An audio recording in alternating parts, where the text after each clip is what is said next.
boshlaymiz. Yechim qilishdi. Nima qilamiz? Qarang. -2 ni alohida ko'paytirib chiqamiz. -2 ni a ga, -2 ni b ga, -2 ni -3 ga ko'paytiramiz. Alohida yozib olaman tagidan.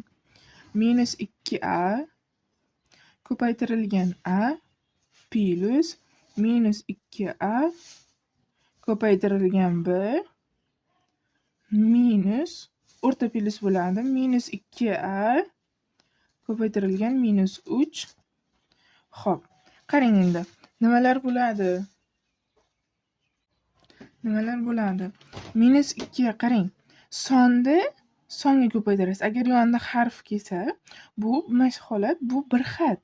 Bu ham bir xat, bu ham bir xat, bu ham bir xat. O'zi hammasi bir xat bu yerda. O'shani bir xatga ko'paytirish degani bu. -2 ni a ga ko'paytir desa, -2 ni yonida bir turibdi, xayolan. -2 ni 1 ga ko'paytirgan holatingiz -2 bo'ladi. A ni a ga ko'paytirsangiz darajalar qo'shiladi, ya'ni a kvadrat degan hosil bo'ladi.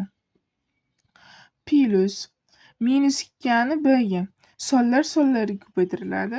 -2 ni yonida 1 bor. -2 yozib qo'yilaveradi. Buni qavsiga yozing. -2 a ni b ga ko'paytirsangiz, bular harflar boshqa harflar bo'lgani uchun bunga o'xshab kvadrat bo'lib ketmaydi. Bular harflar shunday holatda a, b deb yozib qo'ysangiz bo'ldi.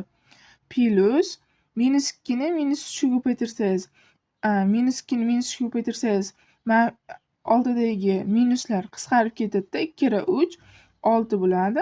A ga o'zini yozib qo'yasiz. A ga sherik yo'q ko'paytirgan. Endi qarang, qavsda ochaveryapman. -2a kvadrat plus minus bo'lib ketadi. Bu qavs ochilsa bu yer minus -2ab. AB plus 6a degan javob bo'ladi bizda.